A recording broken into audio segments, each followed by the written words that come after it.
السلام علیکم ورحمۃ اللہ وبرکاتہ۔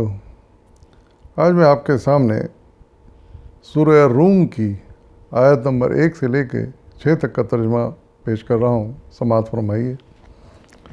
اعوذ باللہ من الشیطان الرجیم، بسم اللہ الرحمن الرحیم۔ الف لام میم۔ رومی قریب کی سرزمین میں مغلوب ہو گئے ہیں، اور اپنی اس مغلوبیت کے بعد چند سال کے اندر وہ غالب ہو جائیں گے۔ اللہ ہی کا اختیار ہے، پہلے بھی اور بعد میں بھی۔ اور وہ دن ہوگا جب کہ اللہ کی بخشی ہوئی فتح پر مسلمان خوشیاں منائیں گے۔ اللہ نصرت عطا فرماتا ہے جسے چاہتا ہے، وہ زبردست اور رحیم ہے۔ یہ وعدہ اللہ نے کیا ہے، اللہ کبھی اپنے وعدے کی خلاف ورزی نہیں کرتا، مگر اکثر لوگ نہیں جانتے۔ صدق اللہ العظیم۔ یہ آیات ان حالات کے بارے میں ہے جو ایرانی مجوسیوں یعنی آتش پرستوں اور روم کے عیسائیوں کے درمیان جنگ کی صورت میں برپا تھے۔ ایرانیوں نے بہت طاقت پکڑ لی تھی اور زبردست سلطنت قائم کر لی تھی۔ ادھر رومی بھی کچھ کم نہ تھے، ان کی بھی اچھی خاصی طاقت تھی، لیکن صورتحال کچھ ایسی ہوئی کہ ایرانیوں نے مسلسل حملے کر کے، بڑے بڑے حملے کر کے روم کو مغلوب کر لیا تھا، یعنی ان کو شکست دے دی تھی، اور ان کا بڑا برا وقت آیا ہوا تھا۔ تو ایسی حالت میں، انہی حالات میں یہ آیات نازل ہوئیں۔ اس وقت یہی موضوع اہل عرب میں بھی گفتگو کا موضوع تھا، اور لوگ کفار مشرکین ایران کی حمایت میں بول رہے تھے، اور مسلمان اہل کتاب یعنی رومیوں کی فتح چاہتے تھے۔ تو اسی کشمکش کے درمیان میں یہ آیات نازل ہوئیں، اور اللہ تعالیٰ نے 2 بڑی پیشنگوئیاں کی اس موقع پر ان آیات میں۔ پہلی یہ کہ رومی جو شکست کھا گئے ہیں وہ ایک مرتبہ پھر فتح حاصل کریں گے، وہ غالب آ جائیں گے اپنے دشمن آتش پرست ایرانیوں کے خلاف۔ دوسری پیشنگوئی یہ کی گئی کہ مسلمان جو اس وقت مکہ میں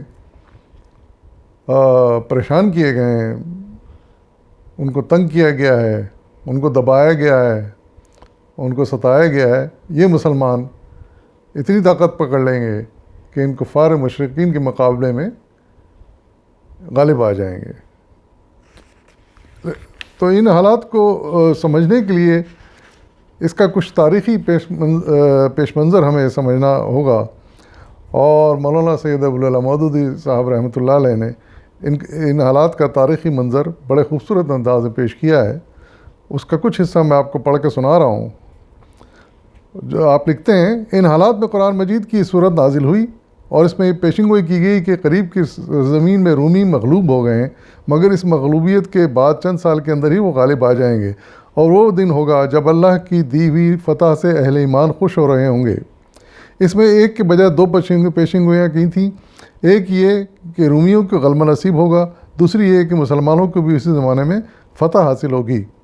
بظاہر دور دور تک کہیں اس کے آثار موجود نہ تھے، اس میں سے کوئی ایک پیشنگوئی بھی چند سال کے اندر پوری ہو جائے گی۔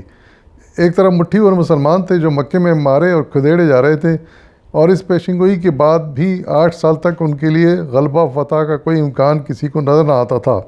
دوسری طرف روم کی مغلوبیت روز بروز بڑھتی چلی گئی۔ 619 عیسوی میں پورا مصر ایران کے قبضے میں چلا گیا، اور مجوسی فوجوں نے طرابلس کے قریب پہنچ کر اپنے جھنڈے گاڑ دیے۔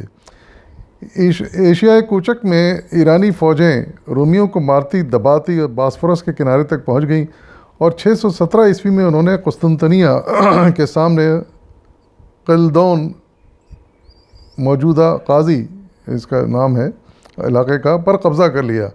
قیصر نے خسرو کے پاس ایلچی بھیج کر نہایت عاجزی کے ساتھ درخواست کی۔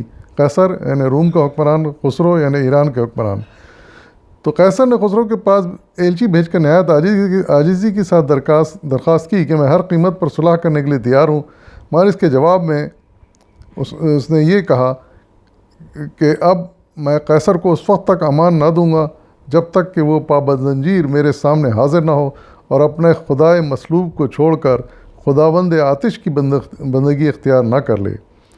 آخر کار قیصر اس حد تک شکست خوردہ ہو گیا کہ اس نے قسطنطنیہ چھوڑ کر قرطاجنہ موجودہ تیونس منتقل ہونے کا ارادہ کر لیا۔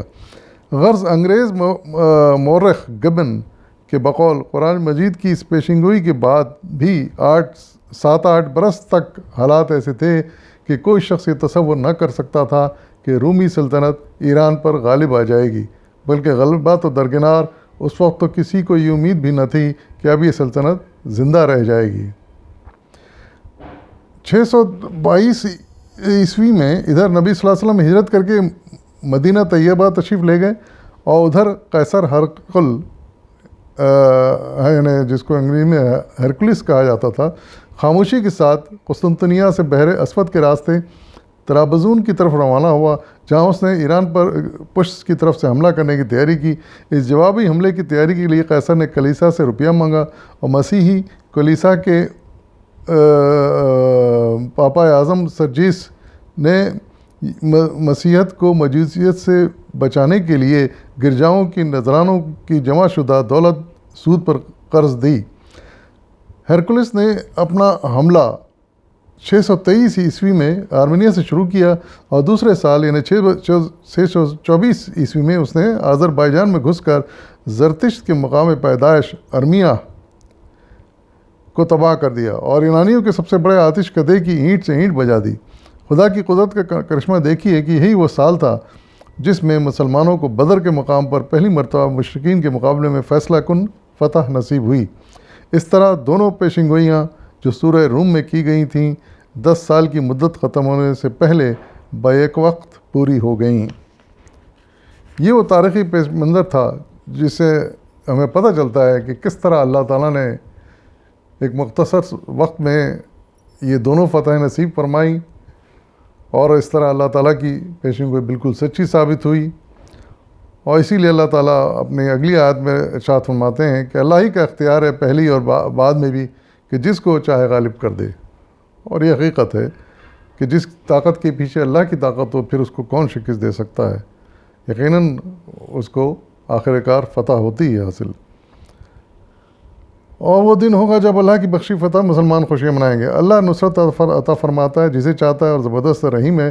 یہ وعدہ اللہ نے کیا، اور اللہ تعالیٰ ارشاد فرماتے ہیں کہ یہ وعدہ اس کا وعدہ تھا، اس لیے پورا ہو کر رہا، اور اللہ کا ہر وعدہ وہ پورا ہو کر رہتا ہے، اس میں کسی قسم کی شک کی گنجائش نہیں ہے۔ مگر مسئلہ یہ ہے کہ اکثر لوگ نہ جانتے ہیں اس بات کو، نہ سمجھتے ہیں، نہ یقین رکھتے ہیں اس بات کا۔ تو ہم مسلمانوں کو کم سے کم اس بات کا یقین رکھنا چاہیے کہ اللہ تعالیٰ کا ہر وعدہ بالکل سچا ہے، جو ہر معاملے میں اللہ تعالیٰ نے کیا ہے، اور وہ یقیناً ایک نہ ایک دن نافذ ہو کر رہے گا۔ وآخر دعوانا الحمد للہ رب العالمین۔